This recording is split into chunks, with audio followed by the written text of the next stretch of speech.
Odile Bullur-Luron, on a commencé à parler de 1908, Gibran Khalil. Quelle est l'ambition de cette exposition? Pourquoi c'est une première d'ailleurs? C'est une première parce que le musée d'art moderne ouvre un pan de l'histoire qui n'a pas vraiment été écrite, en tout cas pas de cette manière. Et nous avons voulu rassembler un grand nombre d'artistes de 10 pays sur pratiquement le XXe siècle, en essayant de raconter des trajectoires individuelles, mais aussi d'artistes, bien sûr, qui viennent à Paris étudier, se former, mais aussi de montrer à quel point les trajectoires de ces artistes s'entremêlent, se lient à l'histoire artistique de Paris. 200 œuvres, plus de 200 œuvres, pour la plupart jamais exposées en France?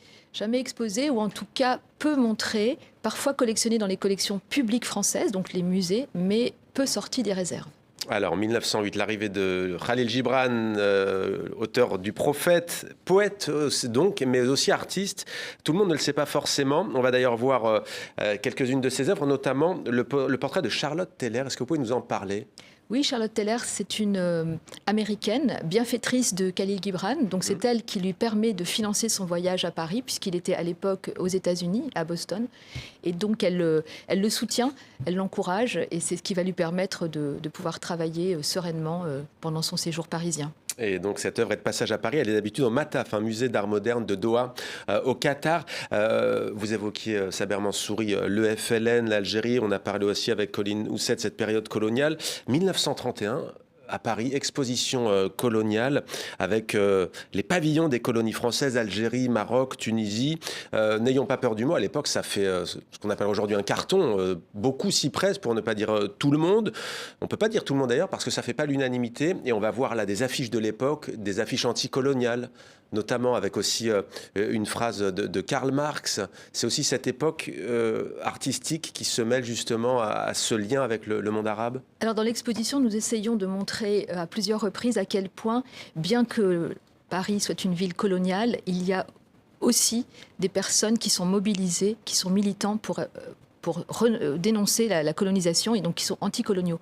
Et donc c'est le cas lors de l'exposition de 1931 qui se tient porte de Vincennes et qui donnera lieu effectivement à un grand nombre d'événements et notamment de pavillons qui sont construits pour l'occasion, mais aussi le musée de la Porte Dorée qui restera ensuite, le musée de la colonisation comme il s'appelait à l'époque. Et donc ces pavillons sont décorés, sont ornementés par des artistes venus des différents pays, mais aussi par des artistes dits indigènes, bien sûr, par exemple les artistes algériens. Et en même temps, donc, cette exposition fera venir 8 millions de visiteurs, c'est énorme. Ils ont vendu 33 millions de billets à l'époque. C'était une exposition qui faisait vraiment l'attraction. Mais d'autres personnes se mobilisent à Paris. Ce sont notamment les membres du Parti communiste, mais aussi les membres du mouvement surréaliste qui... avec André Breton, qui s'était déjà mobilisé contre la guerre du Rif en 1926. Et bien là, c'est l'occasion à Paris de montrer qu'il est anticolonial. Donc il va publier un manifeste. N'allez pas à l'exposition coloniale. Il va organiser une exposition, place du Colonel Fabien, où il va montrer des objets, des photos. Il y a notamment Man Ray qui participe à ce moment. Contre-exposition. C'est ça, contre-exposition coloniale. Et cette exposition ne fera que 5000 visiteurs. C'est évidemment beaucoup moins, mais c'était déjà très important. Et il faisait aussi des happenings qui sont très intéressants à raconter parce qu'ils avaient publié des petits papillons, comme ils les appelaient, roses. Ils éteignaient la lumière dans un pavillon de la porte de Vincennes.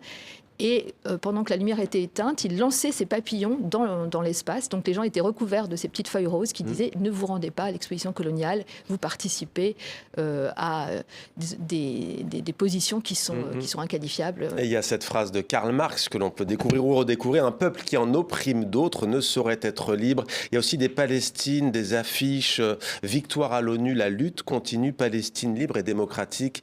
Bien entendu, cela fait écho à l'actualité. 1988, pourquoi cette date ?